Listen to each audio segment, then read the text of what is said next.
So there is so much to unpack, and I am grateful that you sort of mentioned ruminating a little bit as we're sort of ruminating and thinking about our lore and the great lore master, Rumil of Tirion. And I'm wondering, where else do we go in sort of thinking about how to make sense of what we've seen so far? I think part of what I was so excited about this season is the promise that we're going to introduce an even richer world of Middle Earth by introducing us to more characters and realms and creatures. And we've certainly seen that, but they feel as if they're given to us very quickly. We have the Barrow-wights, we have the Great Worm, we have the Stores, which we've seen for a few episodes now, but we're sort of introduced, and the Ents that we had really quickly, Círdan that we had, and then we didn't. So it's this constant, okay, they're here, but I love when I see worlds coming together and there's a purpose. So I hope some of those storylines come back. I can't imagine the way that they would in a finale sequence. I don't know that we'll see the Ents again, for example. And maybe that's fine for this age to just remind us that they are here. But there's also other forces beneath the mountain of Khazad-dûm that I think will also come to light in the coming episode, perhaps beyond just the Balrog. So I'm curious from a cinematic perspective how we make sense of telling all of these stories, wrapping them up with a neat bow, and then waiting several years before we see any of these characters or worlds again. What are your thoughts? I think it's interesting in the fact that, we've talked about this before, and we talked about it in our previous, discussion that we just had, and that is fandom culture. I really, really think now at this point, with having things that, they had all the controversies last, the first season, things that they were not, that they had no fault for, except for the people that were racist and, xenophobic and all this other kind of stuff. Um, that wasn't their fault. Now it feels like they're trying to check mark boxes. They're trying to introduce, and it's the age old thing now that everybody talks about, fan service in a way. There's this whole fan service, we have to mention this, we have to mention that, we have to do this, we have to do that, we have to have little Easter eggs, you have to have like little things that people will feel good about themselves because they say, "Ooh, I know what that is, I know what that is." And that doesn't really get you anywhere. This is supposed to be art. Film, television is supposed to, at least in my opinion, is supposed to convey themes that touch our souls, that impact us, that teach us things that we should be learning. That, from our history, much like Tolkien wanted to adapt myth, because myth is, one of the greatest teachers. Yes, it has, this beautiful idea about, in fairy stories, it talks about the glimmer, or it talks about not the glimmer, but it talks about, us looking on being a prisoner, and we're looking on the inside to the outworld, the world that we're supposed to be having, in this kind of way. I know I did a very poor, version of that. Please go check out On Fairy Stories by Tolkien. It's one of the seminal works on fantasy. Highly recommend it. But essentially, it is talking about this idea about, yes, myth is not real in a way, but in a way it also is, because that truth is there within these stories. And it feels as if they want to ignore those stories by having these things that people say, "Ooh, that's a thing I remember." Like it's a veneer, and talking terms of jewelry. It's mother of pearl, looks beautiful, but it is fragile because it does not have that depth that the original source material has. And I understand it's hard to fit all that into 8 episodes. That's another issue, is that there's not enough episodes. Yes, it's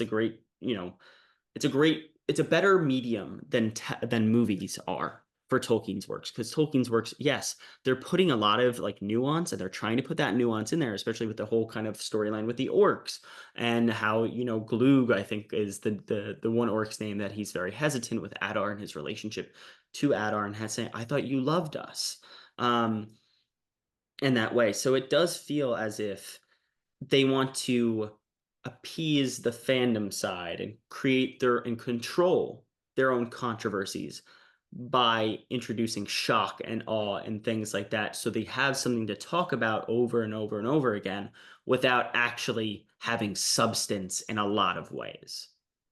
Yeah, I agree. I mean, I like that you use the term veneer because that's indeed what it does feel like. It's the sense that we cram so many of these Easter eggs so that we're spotting them, and yet those Easter eggs are then driving the plot rather than allowing the story to naturally unfold. I mean, that's why I still go back to this idea of the stranger. When I first saw that image in the trailers, I thought, great, there are so many amazing characters from the lore that this can be, and let us puzzle over this.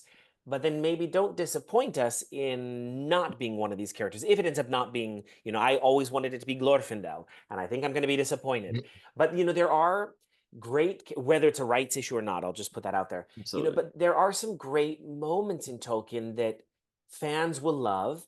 And sure, it might be complicated for the non-fan to say who are these characters, but it's not so challenging to figure out who Celebrimbor is, who wasn't in the Peter Jackson in any kind of substantive way that we would visualize or see or hear reference to. So that's a puzzling thing to me when we have a beautiful world from Peter Jackson. We have an even more beautiful world from Tolkien himself. And that's the world to sort of sit with and to come out. So, my question, we started with this discussion mentioning Rumil. They've mentioned his name several times now in season 2. To what end?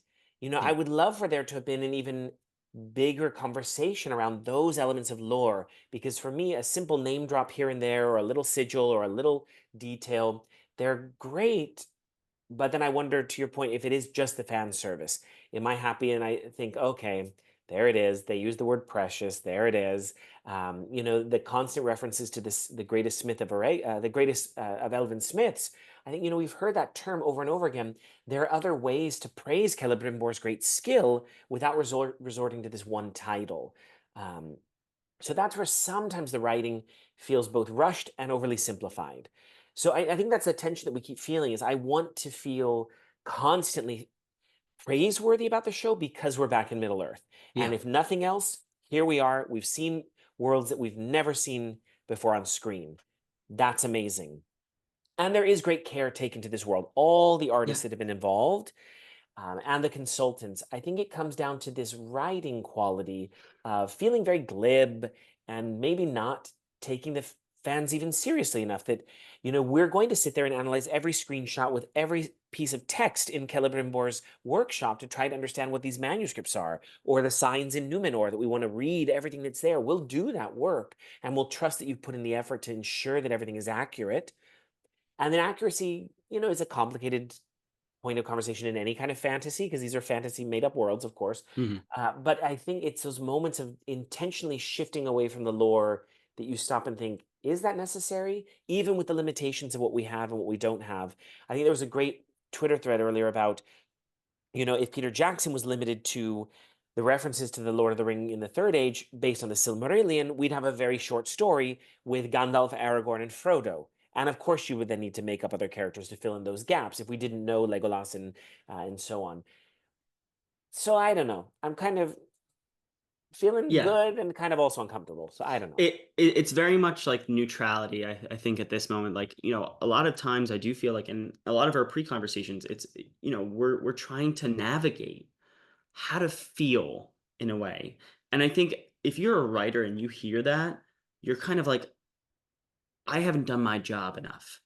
I haven't done my job in adapting this story. I think that's, I mean, that's one of the things that there was a discussion about adaptation, and there was discussion about rings and realms. If you haven't heard about Rings and Realms, we both love the show. We both love the show and cannot praise it enough. Dr. Corey Olson, Tolkien professor, and I think it's Dr. Maggie Park. I'm not sure about her. Yes, Dr. Maggie Park, where they break down the show, and essentially what they look at is um, everything from lore, cinematically, stuff like that. And if you Themes of watch things adaptation, about yeah, thank you. That's where I was going with that. Things of adaptation and about observations about, is this show adapting the Second Age? Is this show adapting Tolkien's themes? Is it adapting, and much like we do? Um, but they were having a discussion about the Ring Order and whether or not that is still staying true to what Tolkien is saying. And a lot of times we do have that. We do have that in Rings of Power. We've discussed this many times before, that there is that there. But at the same time, and this is like you said, Brian, this is the fair point that you said, that we're not focusing on the show as a I mean, we're focusing on the show as a whole. But the people that are in the costume department, the people that are doing the architecture, the people that are doing the sets, the music, all that stuff feels like it's in within this world. The writing, not as much as it could be. Yes, you want to include the little nods to the audience. Of course you do. Of course you want to grab the general audience. Everybody understands that. Everybody does. But if you're not following the ideas and the stories, yes, I know it's very hard, like you're saying as well, Brian. It's very hard to adapt something that you only have the rights to essentially an outline, an outline of events. And yes, you have to fill gaps and things like that. But if those gaps do not fit within the feel of that writing, yes, it's archaic and it's hard to write with. Some of the Durin lines, you have a lot of sand coming here, is a little too on the nose for me. And a lot of things are. So it just feels as if they have writers or if they have people, I don't want to say like us, that are in that room, they will avoid a lot of things. Like I understand there are people that are fans. I understand the people that love the show, and it's interesting to see when those people are interviewed about that and how they talk. They talk about the movies. They talk about the movies. There's a couple actors that talk about the books and their impact of what they read and how they brought that in to the story. Like I know Charles Edwards does. I know Robert Aramayo does. I know that kind of stuff. So it is interesting to see where there is a level of, accuracy in a way. We as medievalists, in a way, know about the perils of inaccuracy, the perils and the pitfalls of when people say inaccuracy or that's not accurate in a way. But the focus needs to be rather on what's accurate in the visual, it needs to be accurate in the tone, the richness of the text, and they have to treat it as myth. They can't treat it as something that which I think a lot of people get confused with because of that fandom culture Mhm. is canonicity. People think everything has to be approved by the author, has to have their stamp of approval and stuff like that. Tolkien thought about his works from 1918 or sorry, 1916 at the Battle of the Somme to 1973 right before he died. And that also brings me up to I don't know how you feel. I know Brian, you mentioned about the violence, the battles as a whole. I think that's one of Tolkien's major themes. Although he did, have his sons participate in the Second World War. It is interesting to me how the comments, even after Peter Jackson trilogy came out about Christopher Tolkien, J.R.R. Tolkien's son, came out and said you're missing a lot of what my father is saying about war and violence by having that war and violence being glorified on screen. So what do you think about, the depiction of violence that we're getting across the board here? Yeah, I think you're right. I mean, it's challenging because on the one hand, with Rings of Power, we're living in a post Game of Thrones, House of the Dragon world where there is this greater expectation in this sort of grittier medievalizing moment that we're in. It's not the medievalisms of fantasy from the Arthurian 80s and 90s where it was very soft focus. Even with the Jackson films, I think there was a form of violence that's present, even more so in The Hobbit, where you could start to see more of that trend and influence, perhaps, of sort of Game of Thrones-y world building because of that gritty medievalism that we were seeing. I think there is something lost in terms of the relationships during the battle. That's why I think one of the most successful moments in this recent episode was the total dismay and dejection in Elrond as he's beaten down repeating the line, he will come, Durin will come. That's where you really see someone shell shocked, who's in this space in the presence of Adar. He's just encountered his Lord Commander, Gil-galad. He's witnessed some incredible atrocities, including the archer that we saw, the female elf, who then dies in front of him. I mean, there are some really impactful moments, especially with Adar's jeering towards Elrond about, you seem better to carry a parchment than a sword. And he says, when have you seen me wield either? Or you've never seen me wield either. And I think that was a moment that felt very beautiful and very sincere Yes. and very true. Looking to the sunlight and not seeing Durin Yeah. and waiting and waiting and waiting. And I think especially because the reunion that he had with Durin, where he realized that he was not a great friend, and he had taken for granted elven immortality in the face of dwarves for whom days go on, much shorter. So that feels very sincere. The other thing that just was occurring to me as you were mentioning this whole idea of adaptation and fandom and this fandom appeal, something that I loved in both season one and season two is they take us to the Forodwaith, the Great North, and we're in this fortress. And there's been so much speculation. Are we at the fortress of Utumno, which is a great site for Melkor, or are we at Durnos, the site sacred to Sauron? It's never clarified, but we love it as fans because there's that ambiguity and the possibility. We could be at either or both. Even if they've compressed them into one space, I'm okay with it because they're working with what they have. It's totally true to the lore, and it feels speculative in the most beautiful way. I will be very curious about our conversations after we encounter the stranger again and we see the second Istar next week. Hope if they're in Istar even. I mean, I hope there's some clarity there. But if we're going down this path of the Grand Elf, there's just some things that feel you're now really stretching our faith in this series because we know that certain Istari do not go into the East. And with the limited information that we have, why would you send certain Istari into the East if they don't go into the East? If that pans out. And this sort of casting their image in this blue light and the blue that we've seen hinted at in this season, I think this is beautiful. But if it's a redirect and a misdirect, then that feels like you've lost my faith because there are these beautiful, brilliant moments, and then there are moments that I just can't explain.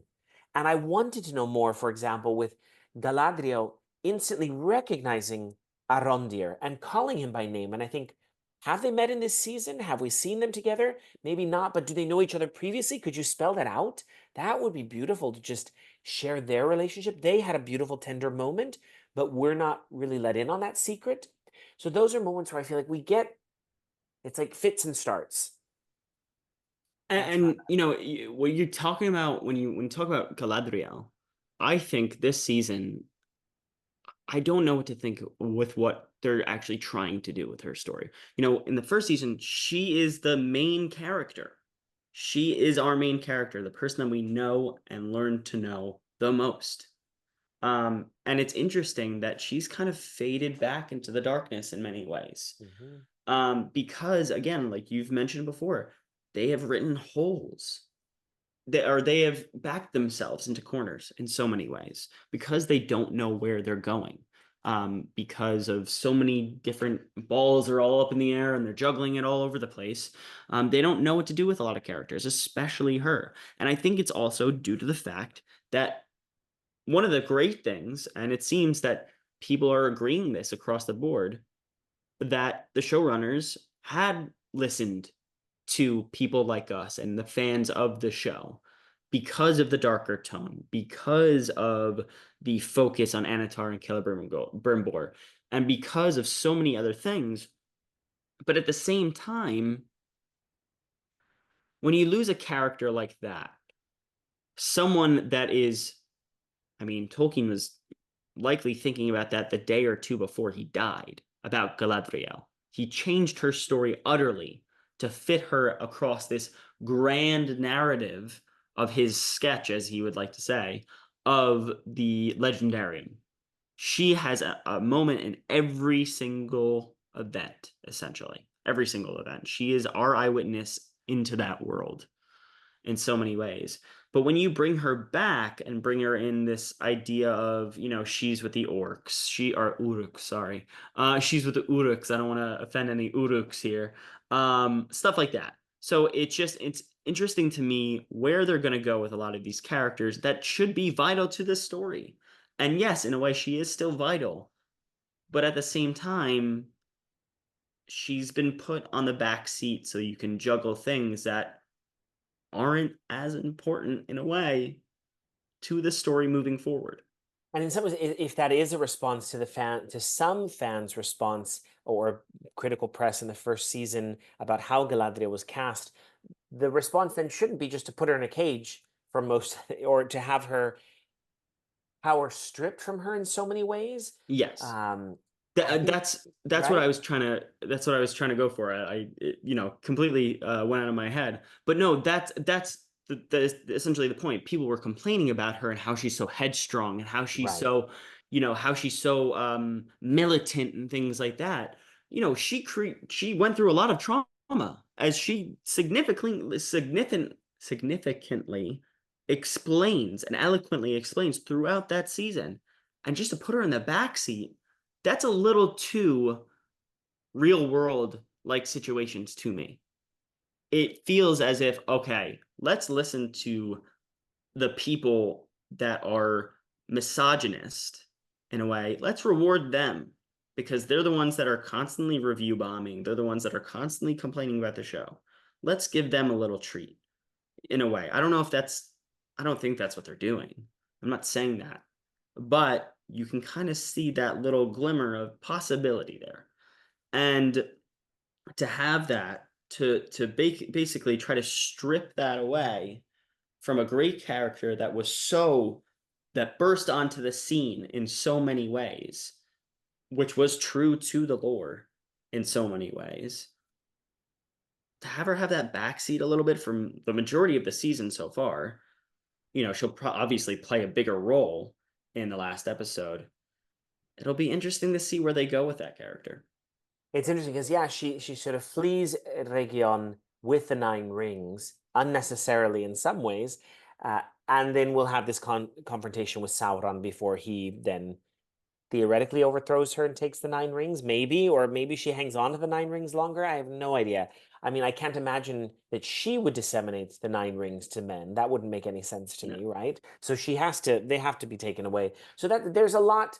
I still think it's just impossible to pack so much into this final episode, Yeah. unless it's an hour and a half episode, which I don't think we'll be that lucky. So lots to sort of still think with. I think I mean, I'm still feeling good about being in Middle Yeah. Earth. We're going to have more Middle Earth things to think about as we come to the conclusion, but then also finishing with the Rings of Power. There's other Middle Earthy things to look forward to moving forward. You and I will have some close reading and maybe some Elvish discussions as well, discussion about language and write and calligraphy. So I'm grateful, Dave, always for your insights and for the conversation. One more episode to go for the season, and then more plans to come for the intervening year or years to take us to our next season. So, Dave, thank you again so much, and Namarie. Namarie, thank you.